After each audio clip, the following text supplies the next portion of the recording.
Assalamualaikum warahmatullahi wabarakatuh. Nama saya Lucy Novitasari, NIM 858756251, UP BJJ Surabaya.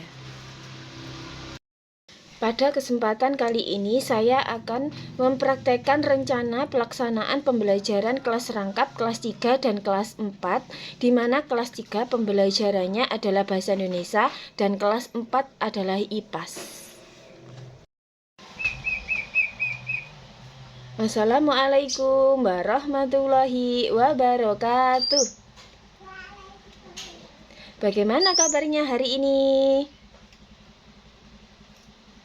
Kita tepuk semangat dulu ya. Tepuk semangat. Iya, sebelum kita memulai pelajaran, kita berdoa dulu. Berdoa dipimpin ketua kelas. Berdoa mulai. Berdoa selesai. Hari ini kenapa kelas kita kok digabung? Karena guru kelas 4 ada izin tidak masuk, jadi kelas kita digabung. Hari ini kelas 3 waktunya Bahasa Indonesia dan kelas 4 waktunya IPAS. Untuk sekarang kelas 3 dibuka bukunya halaman 59.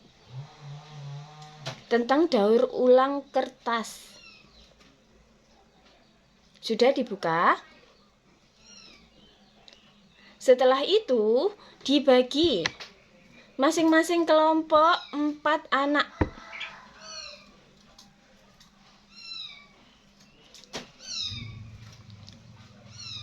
Sudah dibagi 4 anak. Sekarang dibaca dulu itu bacaan tentang daur ulang kertas. Setelah itu kita kerjakan tugasnya.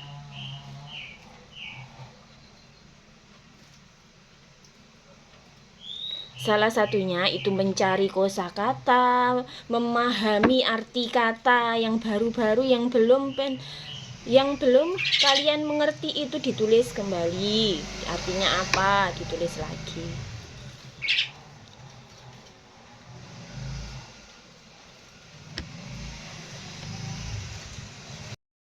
Sebelum itu kita kerjakan, kita membuka video kali ini tentang daur ulang kertas untuk kelas 3 di 5, 4, 3, 2, 1, 0.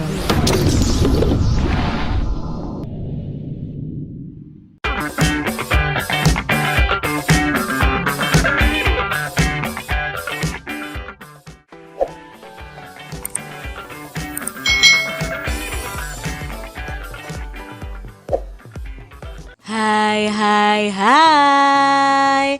Selamat datang di channel YouTube Kak Citra. Apa kabarnya adik-adik semuanya? Kak Citra berharap kalian dalam keadaan yang baik dan sehat ya. Hari ini kita akan belajar bersama-sama untuk mata pelajaran tematik kelas 3. Kita belajar di tema 3, benda di sekitarku, subtema 1, aneka benda di sekitarku, pembelajaran yang ketiga. Mari adik-adik kita belajar dengan penuh semangat. Kertas di sekitar kita. Banyak benda yang terbuat dari kertas, seperti buku tulis yang biasa digunakan. Contoh lainnya ada tisu, kardus, dan koran juga terbuat dari kertas. Kayu adalah bahan dasar untuk membuat kertas. Pembuatan kertas dilakukan secara bertahap di pabrik. Kayu-kayu besar adik-adik dipotong hingga sebesar korek api. Setelah itu, kayu dipanaskan hingga menjadi bahan yang lunak seperti bubur. Bubur inilah yang disebut bubur kertas atau pulp. Nah, ini adalah gambarnya adik-adik. Jadi awalnya kayu itu dipotong menjadi kecil-kecil adik-adik, lalu dipanaskan hingga menjadi seperti bubur ini. Nah, bubur kertas ini disebut dengan pulp. Proses selanjutnya, pulp diberi warna dan disaring hingga kandungan airnya habis.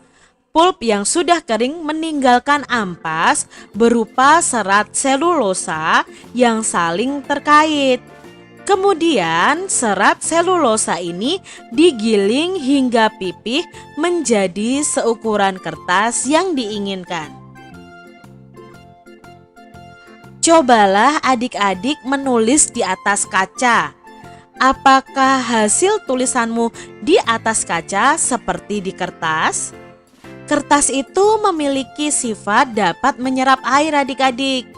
Kertas dapat menyerap tinta atau tinta di pulpen kita ya adik-adik ya, itu dengan baik. Dengan demikian, semua yang kamu tulis di kertas dapat dibaca dengan jelas. Nah, itu tadi runtutan bagaimana membuat kertas adik-adik. Perhatikan benda-benda di sekitar adik-adik. Coba adik-adik sebutkan nama benda yang terbuat dari kertas. Ya, contohnya ya di sini ada buku, tisu, layang-layang, kardus, pesawat kertas, undangan, nota belanja, gambar presiden, dan lain sebagainya itu terbuat dari kertas. Sebuah fakta menunjukkan adik-adik, kalau kita menghemat 1 ton kertas, 1 ton itu ada berapa kilo adik-adik?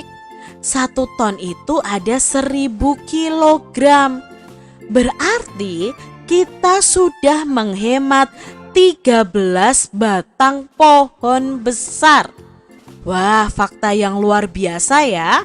Apa yang bisa kita lakukan untuk menghemat kertas ya adik-adik?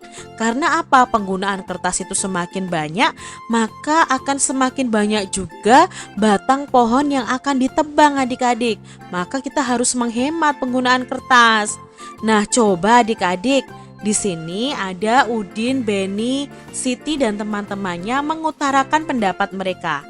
Setiap tahun ajaran baru, aku meminta ibu membeli buku tulis baru. Sekarang aku akan menggunakan buku lama. Buku lama yang halamannya belum terpakai. Jika ingin terlihat seperti baru, ganti saja sampulnya. Lalu di sini Siti juga mengungkapkan bagaimana cara menghemat kertas. Kalau aku akan memanfaatkan kertas yang masih dapat digunakan. Misalnya menggunakan kertas di 2 sisinya. Dengan demikian tidak menghabiskan kertas yang banyak. Saya sendiri tidak dapat menghemat kertas sebanyak 1 ton. Akan tetapi, bila setiap orang melakukan penghematan, pasti berton-ton kertas dapat dihemat. Asik bukan? Nah adik-adik mungkin penggunaan kertas kita ya tidak banyak ya, tidak sampai 1000 kilogram atau 1 ton ya. Tapi kalau semua orang bisa menghemat kertas, pasti banyak sekali kertas-kertas yang bisa kita hemat sehingga tidak banyak pohon yang ditebang untuk pembuatan kertas. Apa yang dapat kamu lakukan untuk menghemat kertas adik-adik? Nah, di sini Kak Citra sebutkan beberapa cara untuk menghemat kertas. Yang pertama, jangan membuang-buang kertas ya adik-adik ya. Lalu gunakan kertas daur ulang. Nah, ternyata kertas itu bisa didaur ulang adik-adik. Kertas yang kalian sudah tulis itu bisa didaur ulang. Lalu menggunakan kertas seperlunya saja, tidak untuk mainan, tidak disobek-sobek seperti itu adik-adik. Itu malah buang-buang kertas. Menggunakan kertas 2 sisi, jadi bolak-balik digunakan semua. Memakai kertas yang masih bisa digunakan. Itu tadi cara menghemat penggunaan kertas. Kamu telah membaca wacana di atas, wacana tentang kertas di sekitar kita. Carilah arti kata berikut dengan tepat dan kamu dapat bertanya kepada gurumu atau kamu bisa mencari tahu di Kamus Bahasa Indonesia. Nah, Kamus Bahasa Indonesia ini atau Kamus Besar Bahasa Indonesia itu Isinya adalah kata-kata beserta artinya adik-adik. Nah, kalian kalau tidak punya bukunya, kalian bisa loh mengaksesnya melalui handphone kalian. Kalian buka di kbbi.kemdikbud.go.id atau id. Jadi kbbi.kemdikbud.go.id atau kbbi.kemdikbud.go.id. Nah, di situ nanti akan muncul Kamus Besar Bahasa Indonesia. Kalian bisa mencari tahu arti dari setiap kata. Nah, di sini Kak Citra contohkan. Kak Citra mencari tahu kata selulosa. Apa sih arti kata selulosa? Nah, di sini nanti kita isi ya. Kalian bisa buka lewat handphone atau lewat laptop kalian atau komputer. Ketik saja selulosa, lalu kalian cari. Nah, muncul di sini selulosa itu artinya adalah polisakarida yang dihasilkan oleh sitoplasma sel tanaman yang membentuk dinding sel. Ini adalah arti kata selulosa. Lalu Kak Citra cari kata lunak. Nah, lunak itu artinya itu lembut atau empuk, tidak lekas marah. Nah, ini untuk kata yang sifat ya. Sabar, tidak terlampau keras. Nah, kalau benda lunak itu berarti lembut atau empuk. Kalau sifat orang itu berarti orang itu orangnya lunak, bukan orangnya empuk, tapi maksudnya di sini orang yang tidak lekas marah, sabar. Nah, ini arti dari kata lunak. Kalau benda itu artinya yang atas ini adik-adik ya. Lalu ada kata molekul. Nah, Kak Cira cari tahu molekul itu di Kamus Besar Bahasa Indonesia artinya adalah bagian terkecil senyawa yang terbentuk dari kumpulan atom yang terikat secara kimia. Itu arti dari kata molekul. Nah, di sini juga Kak Citra mencari tahu kata-kata yang lain melalui Kamus Besar Bahasa Indonesia tadi. Ada kata ampas. Ampas itu adalah sisa barang yang telah diambil sari atau patinya. Ada pulp. Nah, pulp itu adalah campuran bahan selulosa seperti kayu, kertas, kain bekas yang dilumatkan dan dimasukkan ke dalam air untuk membuat kertas. Nah, pulp sendiri juga artinya adalah bubur kertas. Lalu ada kata pipih. Pipih itu artinya tipis rata. Ada kata menyerap. Menyerap itu masuk ke dalam melalui liang renik, terutama tentang barang cair. Nah, menyerap itu bisa artinya meresap atau merembes. Kardus. Kardus itu artinya karton adik-adik.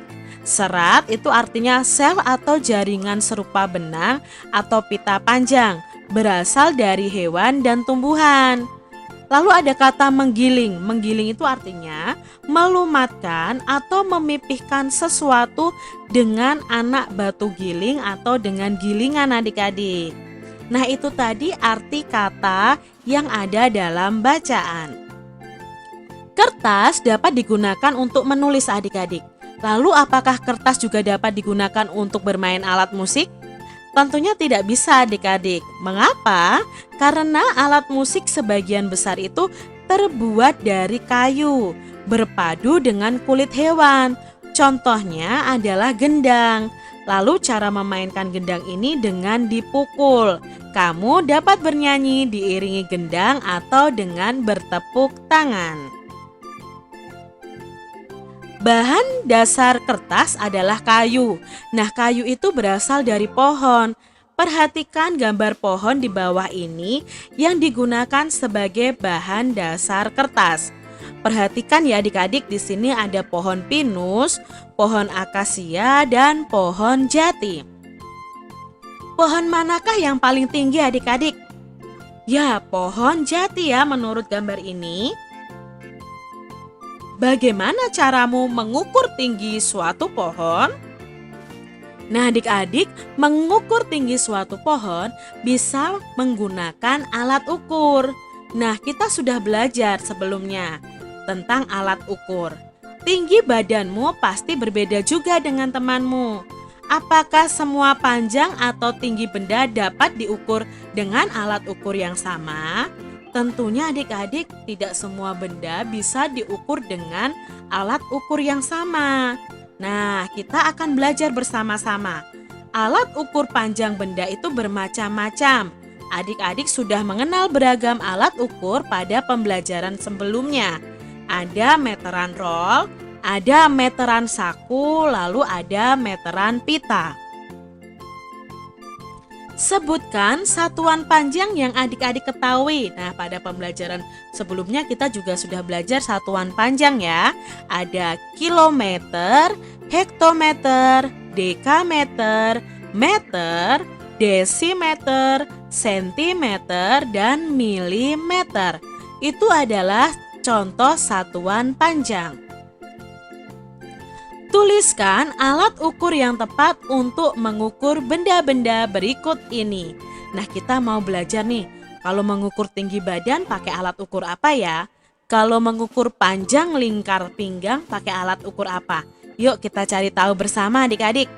Nah, di sini untuk mengukur tinggi badan kita bisa menggunakan meteran pita. Bisa juga menggunakan meteran roll ya, tapi terlalu panjang untuk meteran roll. Meteran pita itu sudah cukup adik-adik. Untuk mengukur panjang lingkar pinggang ya, itu kita bisa menggunakan meteran pita. Nah, biasanya itu digunakan oleh para penjahit adik-adik untuk mengukur badan seseorang yang akan menjahitkan bajunya. Panjang meja di kelas bisa diukur dengan meteran saku. Panjang lompatan teman kelompokmu bisa diukur dengan meteran roll. Lebar papan tulis di kelas bisa diukur dengan meteran saku bisa, meteran roll juga bisa. Lalu panjang halaman sekolah bisa kalian ukur dengan meteran. Perhatikan ya. Sudah? Nanti itu bisa jadi referensi untuk mengerjakan tugas untuk kalian kelas 3. Sekarang untuk kelas 4. Kelas 4, materi kali ini adalah mengidentifikasi wujud benda. Sebelumnya kita lihat video kali ini tentang wujud benda. Halo semuanya, apa kabar? Yuk kita membahas tentang wujud zat dan perubahannya. Tujuan pembelajaran kita hari ini adalah untuk mengenali materi dan karakteristiknya, untuk mempelajari karakteristik wujud zat atau materi, dan untuk mencari tahu bagaimana perubahan wujud zat terjadi. Apa itu materi atau zat? Materi atau zat adalah segala sesuatu yang memiliki massa dan menempati ruang. Materi ada yang berupa makhluk hidup seperti manusia, hewan, tumbuhan, jamur, dan bakteri. Ada juga yang berupa makhluk tak hidup seperti buku, tas, meja, awan, langit, tanah, dan sebagainya. Ciri-ciri materi. Yang pertama, memiliki massa. Massa adalah besaran suatu benda. Massa suatu benda bisa berbeda dengan massa benda lainnya. Biasanya massa digunakan untuk mengukur banyaknya zat padat. Yang kedua, memiliki volume.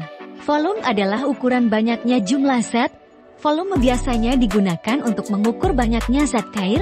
Berikutnya adalah klasifikasi jenis-jenis zat dan sifatnya. Yang pertama, zat padat. Zat padat memiliki sifat, bentuk, dan juga volume yang relatif tetap. Sifat-sifat benda padat adalah bentuk dan volumenya tetap, berubah dengan cara tertentu, memiliki massa, dan tidak bisa ditempatkan dan tidak bisa mengalir. Ciri-ciri benda padat adalah bentuk dan ukurannya tidak akan berubah meskipun dipindah-pindahkan dari wadah satu ke wadah yang lain, namun dapat diubah dengan cara tertentu, misalnya dipotong atau dipanaskan. Volumenya tetap dalam kondisi tertentu secara konsisten. Zat penyusunnya sangat rapat. Selanjutnya, zat cair merupakan salah satu bentuk dan wujud benda yang berupa cairan dengan sifat-sifatnya yang khusus dan tentu saja berbeda dari benda padat dan benda gas. Sifat benda cair adalah memiliki sifat yang tidak tetap karena molekul penyusunnya bergerak bebas dan terus berubah mengikuti wujud dan bentuk wadahnya.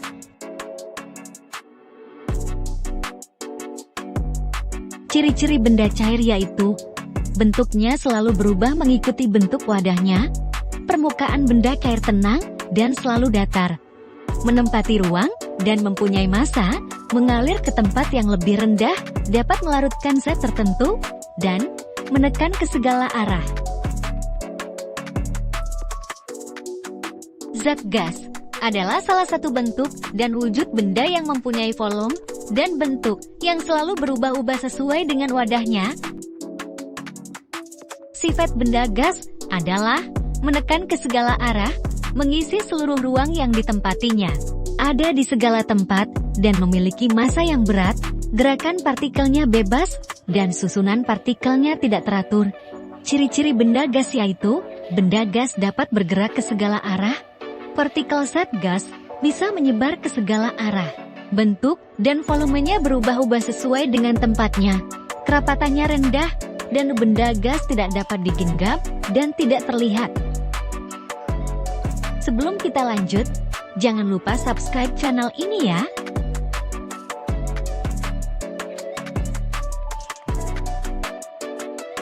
Perubahan wujud benda yaitu mencair, membeku, menguap, mengembun, menyublim, dan mengkristal.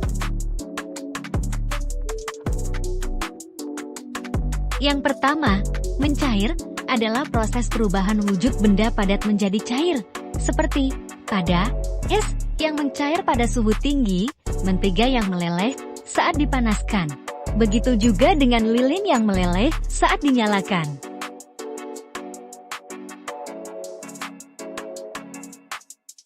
Yang kedua, membeku adalah perubahan wujud benda cair menjadi padat, seperti air yang berubah menjadi es di dalam kulkas, lelahan lilin yang mengeras bila tidak dipanaskan, dan yang paling enak, puding yang cair menjadi padat jika didinginkan.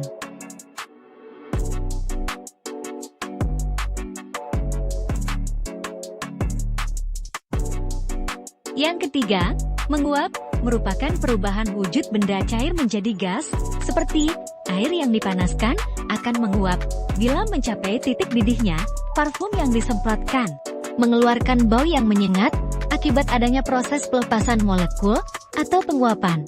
Proses pembuatan garam, di mana air laut yang dibiarkan terkena panas matahari membuat molekul air pada garam akan menguap dan menyisakan kristal garam. Mengembun adalah perubahan wujud benda gas menjadi cair, seperti embun pagi hari yang terlihat di permukaan daun, embun pada tutup gelas yang berasal dari minuman panas yang menguap, embun pada kaca, di mana gelas yang diisi es mulai mencair yang menyebabkan adanya penguapan di dalam gelas. Uap air ini akan mengembun membentuk tetes-tetes air di bagian dinding luar gelas. Menyublim, yaitu perubahan wujud benda padat menjadi gas, seperti pada kapur barus yang semakin lama semakin mengecil karena berubah menjadi gas dan menyebar di udara. Salju yang mencair termasuk peristiwa menyublim. Salju yang terbentuk dari kristal-kristal dengan bidang permukaannya yang luas. Sehingga semakin besar luas permukaan salju yang terpapar udara, maka semakin banyak molekul yang dapat menyublim. Begitu juga dengan es yang keluar dari kulkas. Ketika es batu yang baru dikeluarkan dari kulkas dan diletakkan dalam suhu ruang akan mengeluarkan asap yang banyak. Hal ini dapat terjadi karena es tidak hanya mencair, namun mengalami peristiwa menyublim. Yang terakhir, mengkristal atau menghablur adalah perubahan wujud benda gas menjadi padat. Misalnya seperti pada proses pembuatan garam, menguapkan air laut yang mengandung garam sampai zat cairnya habis dan meninggalkan endapan berupa kristal garam. Terbentuknya salju. Dengan proses pembentukan kristal es yang langsung terjadi melalui uap air di awan yang jenuh, sehingga uap air akan diubah langsung menjadi butiran salju. Pemurnian gula pasir berasal dari air tebu yang diolah, disaring, dan jika sudah bersih, maka dilakukan pemanasan dan kristalisasi. Demikianlah ulasan kita hari ini. Semoga bermanfaat ya.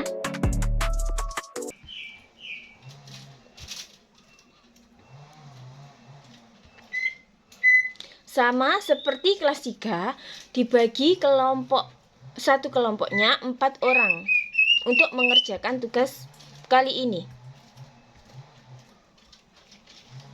Mengidentifikasi wujud benda, menganalisis perubahan wujud benda, mendeskripsikan jenis-jenis gaya dan manfaat dalam kehidupan sehari-hari.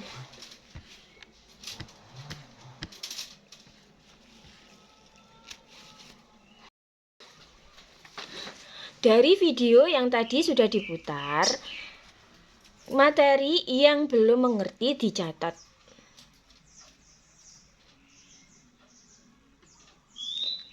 Kita artikan bersama-sama. Setelah itu, kita kerjakan tugas hari ini pada lembar kerja yang sudah Bu Lucy bagikan. Dikerjakan dengan kelompok masing-masing.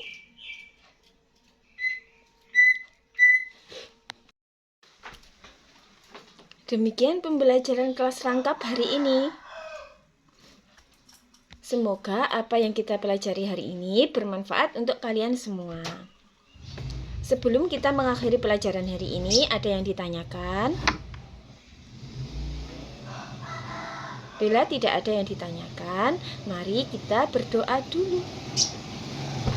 Berdoa mulai. Berdoa selesai. Terima kasih ya anak-anak atas waktunya. Wassalamualaikum warahmatullahi wabarakatuh. Demikian praktek yang telah saya sampaikan.